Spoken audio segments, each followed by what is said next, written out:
Welcome to Elena, Storyteller, a place where novels, love stories, social psychology, and timeless sayings are retold with deep emotions.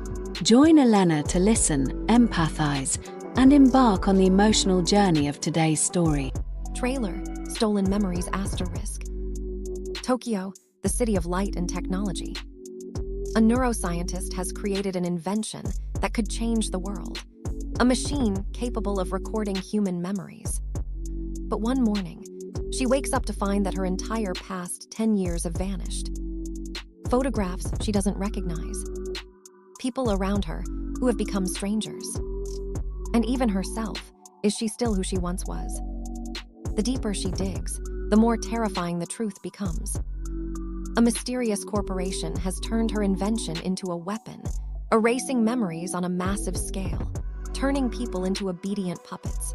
In a labyrinth of lies and fabricated memories, the biggest question echoes. Backhand index pointing right which memories truly belong to her. Stolen Memories Asterisk, a journey to uncover the truth within the human mind.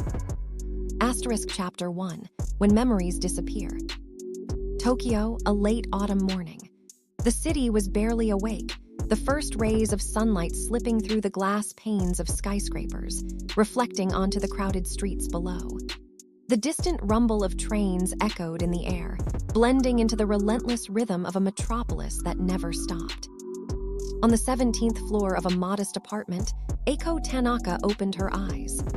Sunlight flooded the room, and the faint aroma of coffee lingered somewhere nearby. She blinked several times, her head heavy, as if she had just endured a decade-long nightmare. She pushed herself upright. Everything in the room felt both familiar and strange. A towering bookshelf filled with neuroscience research papers, a cluttered desk scattered with hurried notes written in her own handwriting. But when her eyes landed on the photo frames, a cold void ran down her spine. A wedding photo. A man holding her hand, smiling. His face was familiar, yet utterly foreign. Eiko scrambled out of bed, trembling as she grabbed the frame. She stared hard at his face, searching for a spark of recognition, some trace of emotion, but nothing came. Who am I? Who is this man? Her voice cracked in the silent room. She rushed to the desk and opened her laptop. The screen lit up with the packed schedule of a neuroscientist. But soon she noticed something strange. Projects, research, records, all of it stopped 10 years ago. From that point onward, nothing but a black void. Her breath quickened. 10 years of memories, gone. Just as confusion overwhelmed her, a knock came at the door. A man stepped in, carrying the warm scent of coffee. It was the man from the photo. He smiled, placing a cup on the desk. "You're awake. You look a little off today. Is something wrong?" Eiko froze. Her heart pounded, her thoughts spiraling. This man walking in so naturally, calling her his wife, acting as if they had lived together for years. But she had no memory of him. "Who are you?" she stammered. The man's smile vanished, his eyes filled with concern. "Eiko, what are you saying? I'm Kenji, your husband. We've been together nearly 10 years. Have you really forgotten?" 10 years, the exact void she was missing. She staggered back until her shoulders hit the wall. Questions flooded her mind. Why couldn't she remember? Was this an illness? Or had someone tampered with her brain? Then it struck her, neuro-rec. The technology she herself had developed. A device capable of recording human memories as data, even recreating them. A chilling thought pierced her mind. If memories could be recorded, then they could also be erased. Her throat tightened. Could it be that she was the victim of her own invention? Kenji stepped closer, placing a hand on her shoulder. But in his eyes, Eiko caught something unreadable, not pure concern, but something hidden. "Eiko, you're fine. You've just been overworking. Rest, and everything will be okay." But deep inside, unease surged. Her instincts screamed that nothing was okay. That night when Kenji fell asleep, Eiko quietly opened her laptop again. She searched through her old research files. Buried among thousands of documents, she found a strange, encrypted folder. It was locked with her personal password, yet she had no memory of ever creating it. With tense hands, she cracked it open. One single note appeared on the screen. Project Eclipse, the light will cover everything.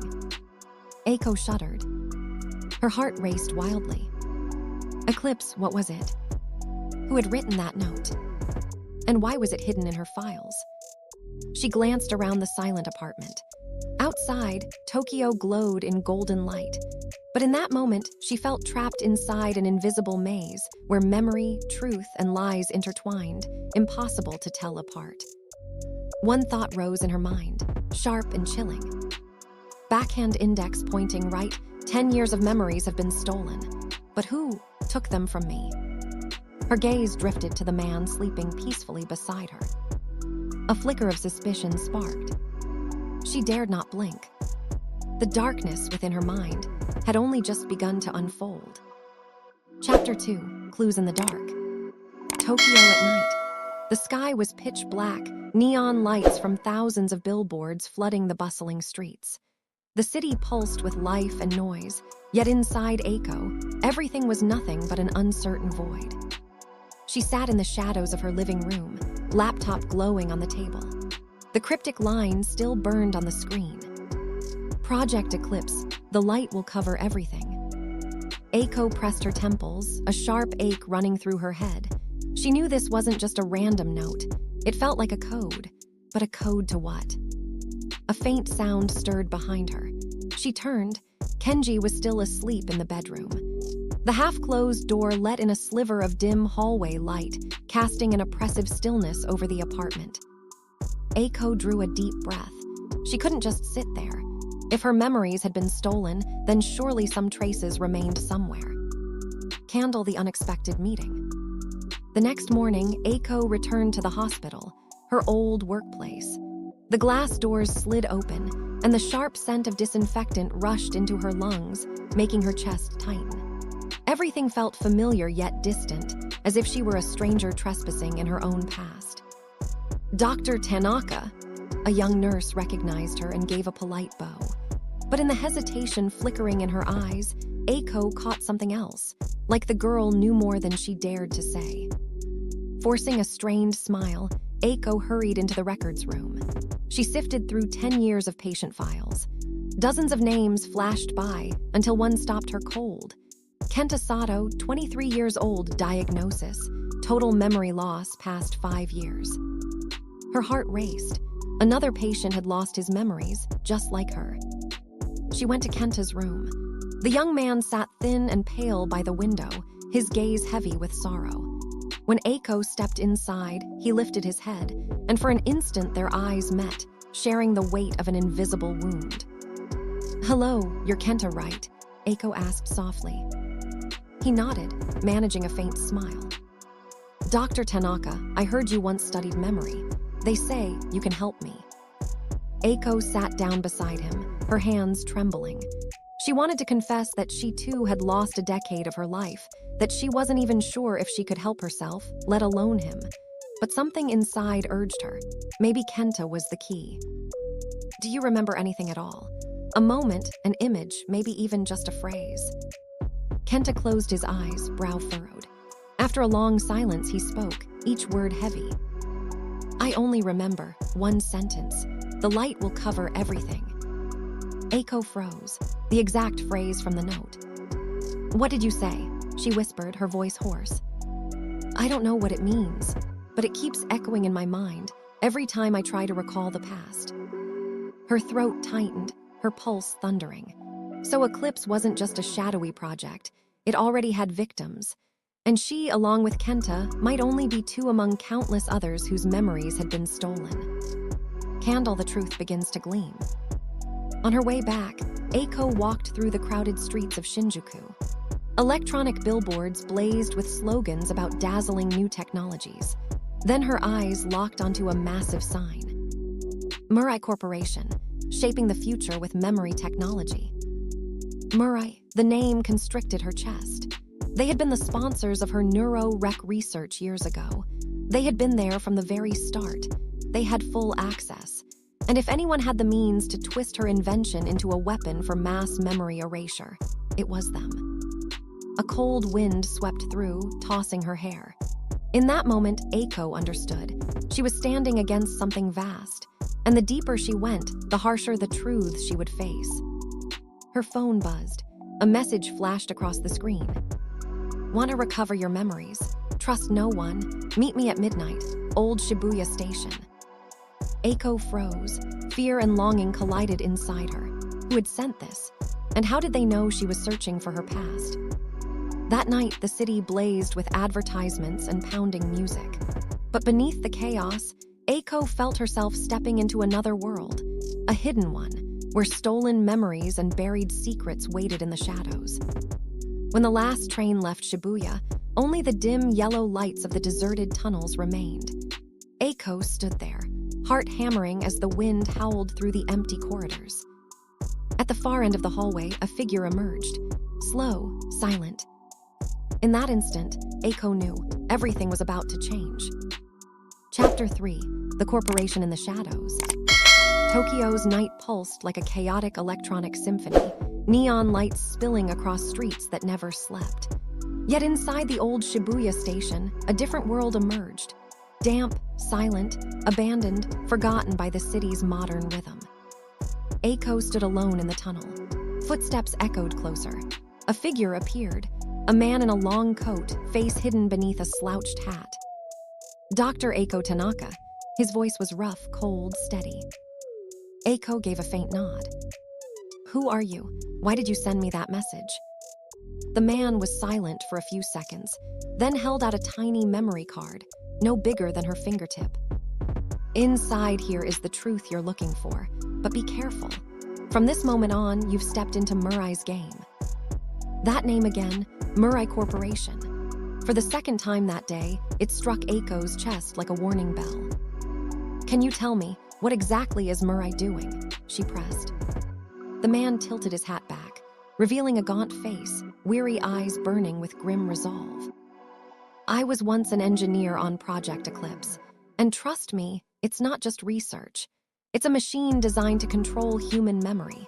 They don't just record, they erase, replace, and reprogram memories at will. Aiko shuddered, her mind shattering under the weight of his words. Then, what I've lost was because of them. The man looked straight into her eyes and nodded.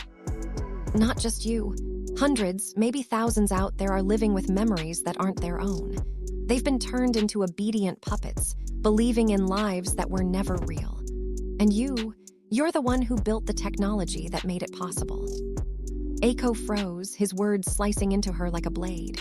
She was a victim, but also unknowingly a culprit. The man's voice dropped lower. Murai is expanding the project. They want to control an entire generation. And you're the missing piece. They took your memories so you wouldn't stand in their way. But believe me, they won't stop. Aiko clenched the memory card in her fist, feeling its edges burn against her palm. What's in this? Classified data, Eclipse research files, a list of victims, and part of your own memories. Her breath caught, mind spinning. Part of her past stored in something so small. Human life packaged as data, cut, sold, erased like disposable files. She wanted to ask more, but the man stepped back, his voice soft but sharp. Don't trust anyone, not even the man you call your husband. Murai has eyes everywhere. If you want the truth, go to where it all began, Murai headquarters. With that, he turned and vanished into the darkness, leaving Aiko shivering in the cold emptiness of Shibuya Station. Candle the secret inside the memory card. Back at her apartment, Aiko locked the door and sat before her laptop. Hands trembling, she slotted the card in. Dozens of files appeared, most encrypted, but one folder stood open, labeled Eclipse Phase 1. Inside were test videos. Aiko clicked play. The screen showed a stark white laboratory. A man sat in a chair, neuro-rec device strapped to his head. A voice off camera spoke. Begin low-level memory erasure test. Minutes later, the man began panicking, screaming, then fell silent, eyes hollow. When asked his name and age, he answered like a child. his past wiped clean. Eiko clapped a hand over her mouth, heart pounding. This was the technology she once dreamed would heal patients with memory loss. Now it was a weapon of brainwashing. Another video loaded. This time, the subject was a woman. The device didn't just erase, it implanted. When it ended, the woman believed she had lived a different life, loved a husband who never existed, remembered a child never born. Eiko's body went cold. Her thoughts snapped to Kenji and the wedding photo. No, it can't be, she whispered. If Kenji was nothing but an implanted memory, then their love, their marriage, the last 10 years were nothing but an illusion. Candle the darkness closing in. She wanted to scream, to smash the screen, but a faint sound behind her made her spin. The bedroom door creaked open. Kenji stood there, his shadow stretching across the floor. "What are you doing?" His voice was calm, low, but strained, carrying something darker.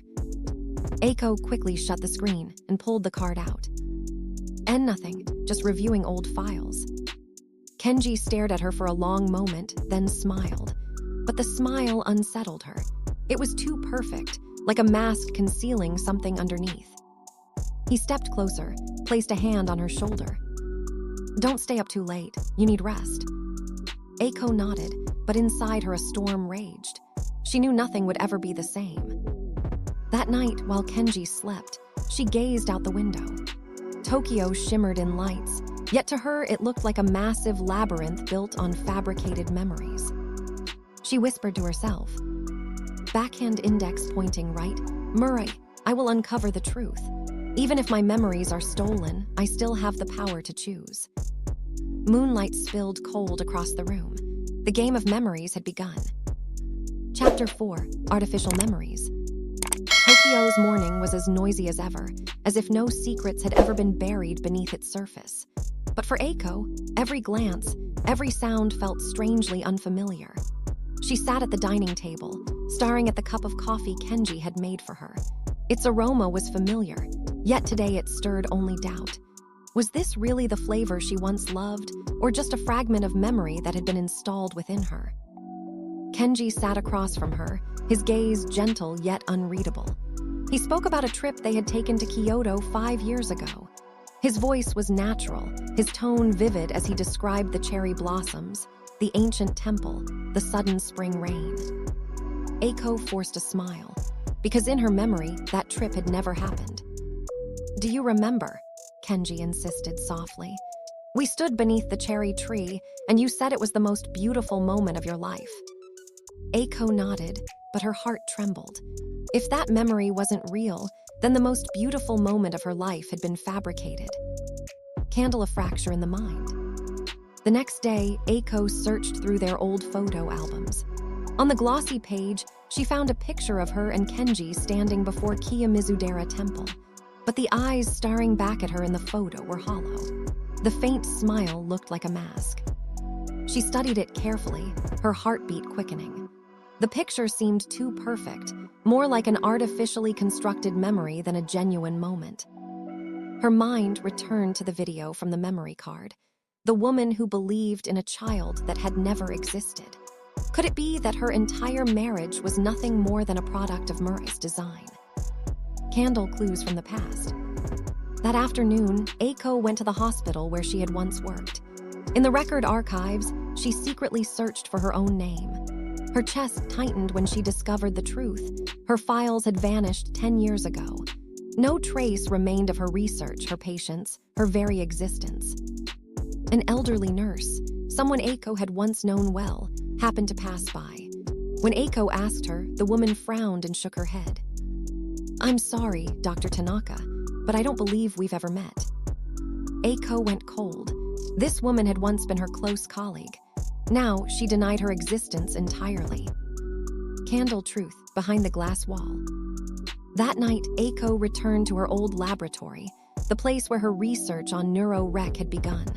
The room was abandoned, dust coating every surface. In the corner, a sheet of glass caught the light and reflected her image. But the reflection wasn't the woman she was now at 35. It was a blurred vision of herself at 25, wearing a white lab coat. Then, memories surged back like a storm. The young Eiko had once warned Murai of the dangers, had even submitted a resignation letter refusing to join Project Eclipse. And after that, nothing, only a blank void. Her fragmented memories crushed her to the floor. 10 years of her life, perhaps nothing more than a fabricated veil to bury her resistance. Candle a warning in the dark. Back at her apartment, Eiko tried to unlock the encrypted data on the memory card. Hours passed until finally, the screen lit up with a hidden message. Backhand index pointing right. Eiko, if you are reading this, it means they have stolen your memories. Trust no one, not even Kenji. Seek the key in the memories of your 25-year-old self. There, the truth still remains. Eiko trembled. The message was written by her past self. The room was suffocatingly silent. And then she felt it, the weight of someone's gaze. She turned. Kenji was standing in the doorway, half his face hidden by shadow. Eiko, are you hiding something from me? His voice was gentle, almost tender, but in his eyes glimmered a sharp, cold light. Eiko bit her lip, clutching the memory card tightly in her hand.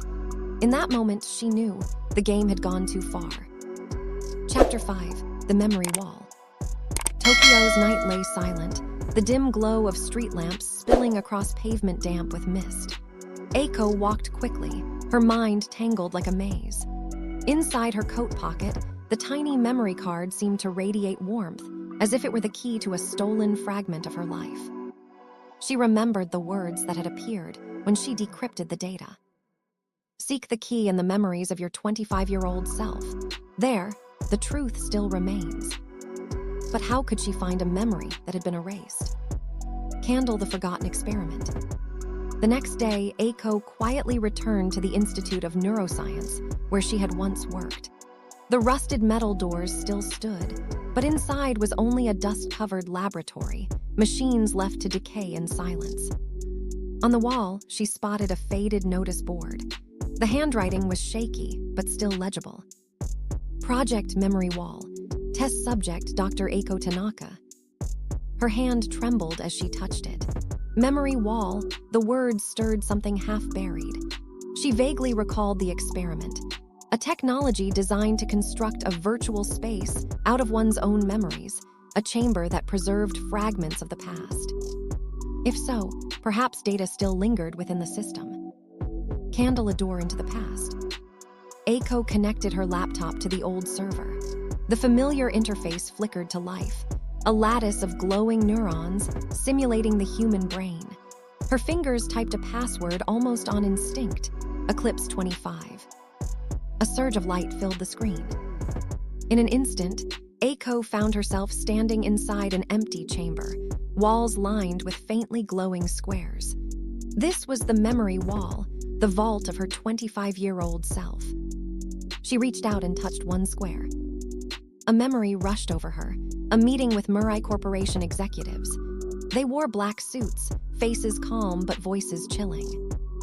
Your technology is valuable, but remember, we need it for control, not for healing. Her younger self in the memory stood defiant. I developed NeuroRec to help patients, not turn people into tools. The memory cut off abruptly, fading like a censored film. Back in the white chamber, Eiko's pulse raced. She reached for another glowing square. This time, she saw herself scribbling furiously in a journal, the writing anxious, urgent. If I disappear, it means they've succeeded. Don't trust Kenji. He is not the man I once knew. Eiko gasped aloud. No, impossible. Candle fractured truth. The virtual room dissolved. She returned to the dusty lab, panting, sweat dripping down her brow. The evidence was undeniable. Kenji might be nothing more than a piece in Murai's design, a chain meant to bind her will. Suddenly, footsteps echoed down the hallway. Eiko snapped her laptop shut, clutching the memory card. The door burst open. A beam of flashlight cut through the dark. A group of figures in black coats stepped inside. Dr. Tanaka, we've been looking for you for a long time. The voice was calm, but laced with menace. Eiko backed away, her heartbeat pounding in her throat. Who were they? Murai's men.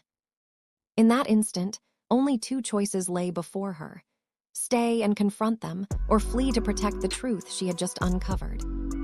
Her grip tightened around the memory card, resolve flashing in her eyes. For now, she knew the memories of her 25-year-old self contained not only the truth, but the only weapon she had against Murray. Chapter 6: The Escape into the Night. The old laboratory was swallowed in darkness. Footsteps echoed, and beams of flashlights swept across the dust-coated walls. Eiko pressed herself into a shadowed corner, clutching the memory card as if it were her only lifeline. "Split up, she's still here somewhere," a man's commanding voice rang out. Eiko's heart pounded. For a fleeting moment, all her senses sharpened. She spotted the side door leading to the emergency stairwell. Without another thought, she bolted, her footsteps clanging against the cold steel floor. "There, catch her." The shout reverberated, but Eiko didn't stop. The spiral staircase was drenched in darkness, each step hammering into her chest. Her breath came fast, sweat stung her eyes, but only one thought pulsed in her mind: I must escape. I must protect the truth. Candle the city at night. The metal door burst open, and a gust of cold wind swept in. Eiko plunged into the street. Tokyo still blazed with neon lights, billboards casting a dazzling glow over the crowded road. But for Eiko, the crowd offered no safety. Anyone could be a pursuer. She merged with the throng, holding her breath as she glanced over her shoulder. 3 figures in black had already followed her outside. One of them held a phone to his ear, seemingly reporting to someone. Eiko knew she had officially become the target. Candle an unexpected. Amid her panic, a familiar voice called out beside her. "This way, hurry." Eiko turned. It was Kenta, the amnesiac young man she had once met at the hospital. His eyes now burned with an unusual resolve. Without time for questions, Eiko followed Kenta into a narrow alley. They dashed past heaps of trash and slipped through a rusted door. When it slammed shut behind them, the outside world fell silent. Eiko leaned against the wall, gasping for breath. "Kenta, what are you doing here? How did you know they were chasing me?" Kenta met her gaze, his expression both weary and unyielding. "Because they're watching me too. They stole my memories, and now I want them back." Eiko froze. In that instant, she realized Kenta might be the only person who understood her. Candle a secret in the notebook. Kenta took out a small, worn leather-bound notebook and handed it to her, whispering, "I found this hidden in an old box. I think it belongs to you." Eiko's hands trembled as she opened it. On the first page, in her own handwriting, were the words, "If you find this notebook, know that Murray is building a false world through artificial memories. We are only pawns. To break it, find Station 13. Eiko looked up, eyes wide with shock. "Station 13, what is that?" Kenta shook his head. "I don't know, but it has to be the key." Candle the hidden tunnel. That night, following the crude markings sketched in the notebook, the two of them slipped into an abandoned subway station. The weak yellow light spilled across the dust-caked rails. Kenta shone his flashlight, leading Eiko deeper. Their footsteps echoed in the frigid tunnel. The walls were stained and covered with graffiti, one faint line reading, "Station 13, only the stolen can find it." They exchanged a glance, silent. No words were needed. Both knew they were drawing closer to the heart of the secret. Candle a promise in the dark. They stopped to rest. Eiko sat on a step, gripping the notebook tightly. Her eyes flickered with both fear and resolve. "Kenta, are you sure you want to come with me? This could be a trap." He met her gaze firmly. "They took my memories, maybe even my family. If I stop now, I'll always be just a shadow. I'd rather face the truth, no matter how cruel, than live in a lie." Eiko gave a small nod. For the first time, she felt she wasn't alone. Chapter 7, Station 13. The abandoned subway tunnel stretched endlessly, Kenta's flashlight casting dim beams across the mottled gray walls. Their footsteps echoed, mingling with the sound of water dripping from rusted pipes. Eiko looked around. She felt as if she were walking into another world, a place where time had been forgotten, where only fragments of stolen memories lingered in the shadows. On the wall, faint red arrows pointed deeper underground. Kenta frowned. Someone definitely left these signs. Maybe people like us, those whose memories were stolen. Eiko nodded, her heart pounding fast with both anticipation and dread. She knew that every step closer to Station 13 was another step into the heart of Murai's darkness. Candle the metal door. After nearly an hour, the two stood before a massive, rusted metal door. Carved into its surface was the number 13. Kenta placed his hand on it, whispering, "Here it is, Station 13. Eiko studied it carefully. The electronic lock still hummed with faint power, proof that this place was far from abandoned. She pulled out her laptop and connected to the data port nearby. Green light flickered as lines of code raced across the screen. Her heart pounded as if it might burst. Finally, a sharp click rang out. The door creaked open slowly, screeching like a scream in the dark. Candle the world inside. Inside stretched a vast space, resembling a secret research facility. Rows of glass chambers lined the hallways, each containing electronic devices and screens displaying the same emblem. A sun swallowed by darkness, eclipse. A shiver ran through Eiko. This was where the Eclipse Project lived. They moved deeper until Kenta halted before a room with glass walls. Inside, dozens of metal chairs sat in rows, each fixed with a massive helmet, wires snaking out in tangled webs. Kenta whispered, "They used these to erase memories, didn't they?" Eiko swallowed hard. Everything fit.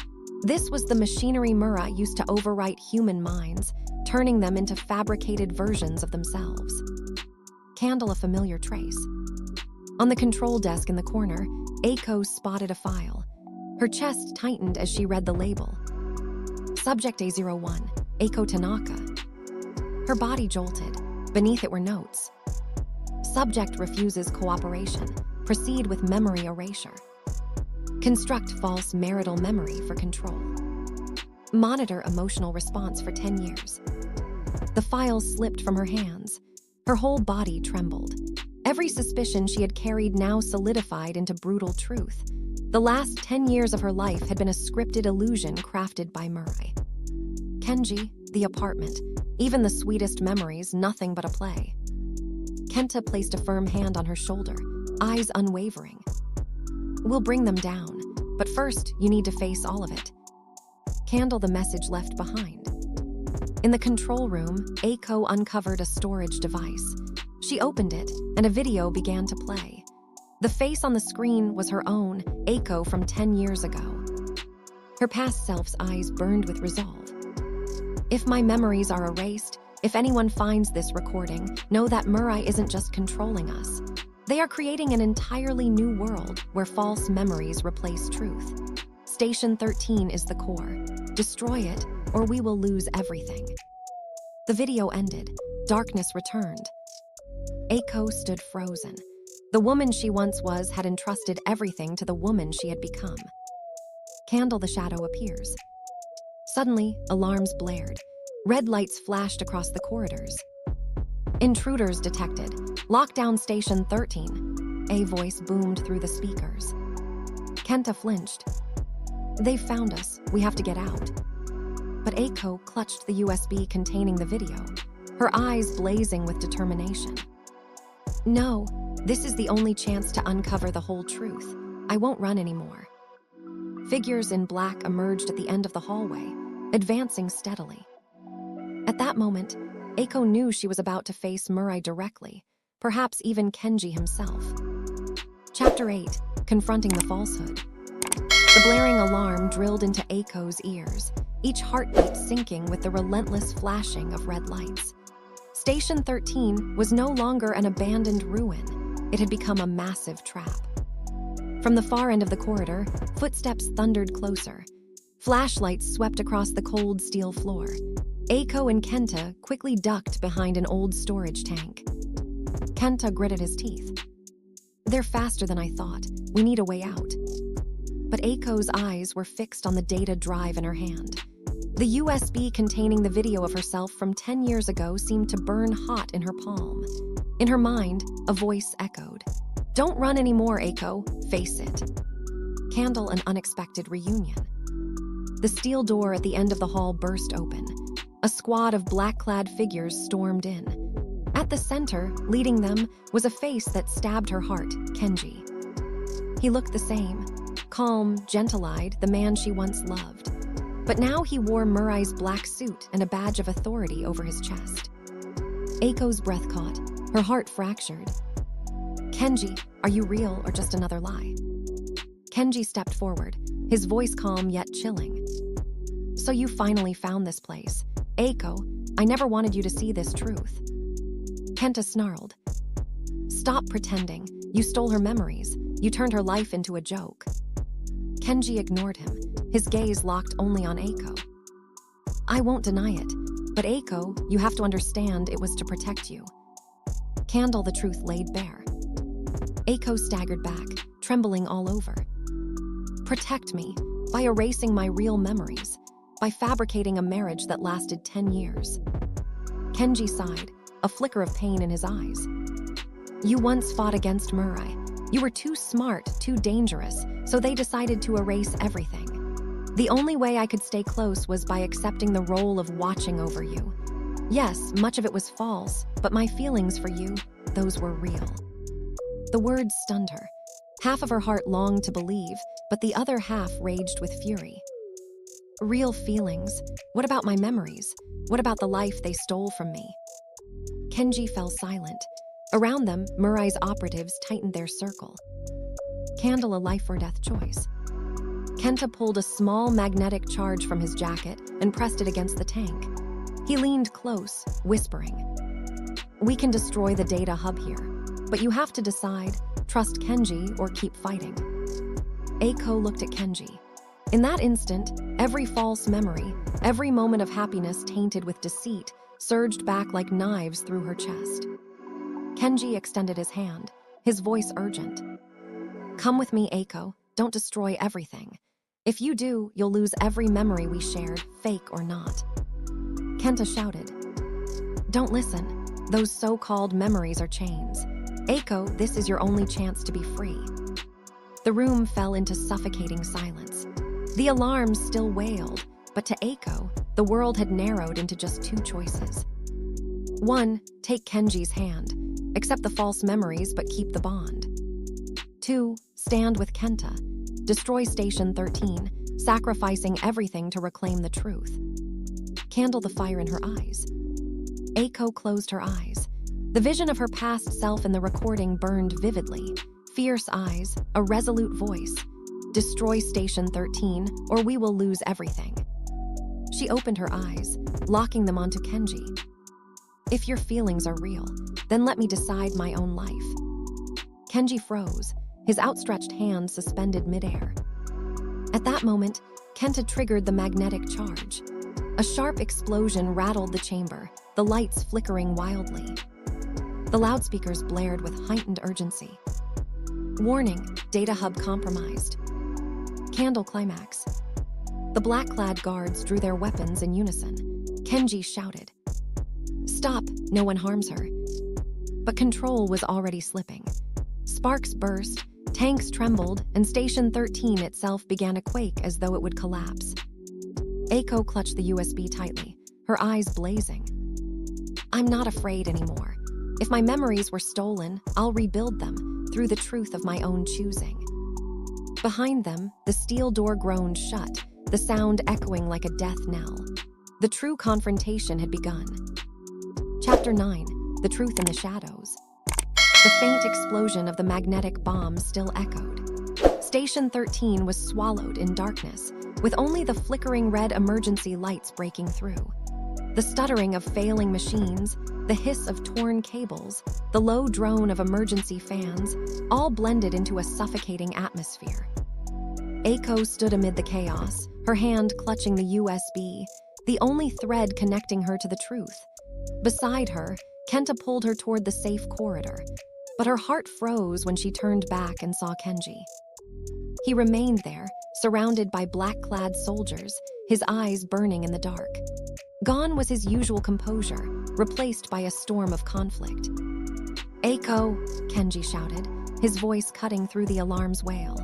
"You need to know the whole truth before it's too late. Handle the classified archives." Eiko halted. Every instinct screamed at her to run, but her mind demanded answers. She turned, eyes unwavering. Kenji motioned for the soldiers to lower their weapons. For a fleeting moment, silence draped itself over Station 13. He stepped toward her, speaking slowly. "You think Murai only wants to control human memory? No, they've gone much further. This isn't just about your past, it's about the future of all humanity." He handed her a keycard, his gaze grave. "There's a hidden level, unknown to anyone outside the High Council. Down there, they keep the core memory, a vault containing the memories of millions. Eiko, your real memories are stored there too." The words struck her like lightning. Eiko's breath caught. Her entire life, 10 stolen years, still existed, locked away in a massive archive. Kenta frowned. Can we even trust him? What if this is just another trap? Kenji's eyes locked onto Eiko's, urgency burning within them. "I don't have much time. If you want to know who you really are, you must go there." Candle descent into the depths. After a fierce inner struggle, Eiko clenched the card in her hand. "Lead the way." Kenji nodded and turned, guiding them down the spiraling steel staircase, sinking deep into the earth. Each step echoed like a descent into the abyss of memory and truth. A colossal metal door loomed before them, etched with the words, "Core memory, restricted access." Kenji swiped the card. The door shuddered, then parted. Inside stretched a cavernous chamber, filled with towering data pillars glowing pale blue, like a phantom forest. Tiny points of light drifted in the air, fragments of memory adrift. Eiko's breath trembled in awe. This is the memory of all humanity. Handle Eiko's true memory. Kenji led her to one of the pillars and entered her personal code. A surge of light flared, and images unfolded before her eyes. She saw herself, 10 years ago, standing in Murai's conference hall, face stern, eyes resolute. Her voice rang with power. "Memory technology does not belong to Murai. It belongs to humanity. If you use it for control, I'll destroy it, even if it costs me my life." The next vision made her tremble, restrained, screaming in despair as her memories were stripped away, replaced by fabricated fragments. And standing nearby, overseeing the process, was Kenji. Eiko staggered back, tears spilling. "Why, Kenji, why did you do this?" Kenji bowed his head, voice trembling. "Because if I hadn't, they would have killed you on the spot. I thought at least this way, you could live, even if it meant deception." Candle the shadow behind the truth. Eiko's heart ached, torn between rage, sorrow, love, and hatred. But before she could respond, a voice thundered through the chamber. "You've gone too far, Eiko Tanaka." From above, a holographic screen lit up, revealing the cold face of Murai's chairman. His calm voice cut like a blade. "You think you hold the truth? No, what you've seen is only part of the game. The real question is, which memories are truly yours?" Another image of Eiko appeared, different this time. She was smiling, shaking hands with Murai's council, her words clear. "Use this technology. Humanity needs a new era." Eiko froze, her body chilled to the bone. "No, that's me too." The chamber spun, lights flickering wildly. Conflicting memories overlapped, truth and lies entwined. Kenta shouted, "Eiko, don't believe what they show. They can forge memories as real as the truth." But inside her, doubt clawed its way up. If these visions could be fabricated, then who was the real Eiko? Chapter 10, The Final Memory. Inside the core memory, the space shimmered like a labyrinth of light. Thousands of data pillars glowed pale blue, fragments of memories drifting like stars in the darkness. Yet instead of serenity, everything was spinning in chaotic disorder. In Eiko's mind, two conflicting images clashed violently. One Eiko, resolute, fighting Murai to the bitter end. Another Eiko, smiling, shaking hands with the council, embracing the new era. Both were her. Both felt terrifyingly real. Candle the temptation. The chairman of Murai's voice resounded, calm yet cutting. You see now, Eiko, humanity doesn't need the past. They need a controllable present and a safe future. You once agreed with us. You, no one else. He paused, then added, all you have to do is stand with us, and we'll return all your memories, even the 10 years you lost. You'll know Kenji's love is real, and you'll never have to doubt again. Kenji's eyes flickered with turmoil. He stepped toward her, whispering, Eiko, I can't deny it. There was a time you chose Murai. But I believe, deep down, you've always wanted to save humanity, not bind it. Candle a voice from memory. Kenta clenched his fists, his voice firm. Don't listen to him. Memories can be forged. But your heart, your fear, your pain, your hunger for freedom, that's all real. Eiko, the choice you make now will define who you are, not those videos. Eiko closed her eyes. In the darkness of her mind, a whisper rose. It was her own voice from the past. If memories are stolen, I will rebuild them with the truth of my own. The words echoed like a flame igniting within her. Candle the choice. Eiko opened her eyes. They blazed with resolve, no longer trembling. Memories can be manipulated, but I am not data you can program. I don't need Murai to tell me who I am. I will decide for myself. The chairman frowned. And what do you intend to do? Eiko raised the USB high. I will destroy the core memory. If memory itself means freedom, then let humanity live and remember with their own hearts. Kenji's eyes widened. Eiko, if you do this, you'll lose everything, your past, and even our love. She met his gaze, tears brimming but unshakable. If that love is real, it will endure even without memory. And if it's only manufactured, then it was never mine to begin with. Candle destruction or rebirth. She plunged the USB into the central core. Blinding light flooded the chamber. Alarms shrieked as the data fractured, fragments scattering like fireworks bursting apart. The chairman roared through the speakers. Stop! You'll erase the entire memory history of humanity. Eiko smiled through falling tears. No, I'm giving it back to its rightful owners, the people. In that instant, the entire core memory exploded into radiant streams, sweeping away the shadows. Millions of fragments scattered outward, returning to those from whom they had been stolen. Tokyo lit up under an unprecedented rain of memories. Candle the ending. Eiko collapsed, drained, but with a heart at peace. Kenta caught her, his eyes a mix of worry and admiration. Kenji stood a few steps away, his gaze filled with anguish. He knew that every false memory he had shared with Eiko was gone. Yet in that moment, he smiled faintly, whispering, even without memory, my feelings are real. Eiko looked at him, silent.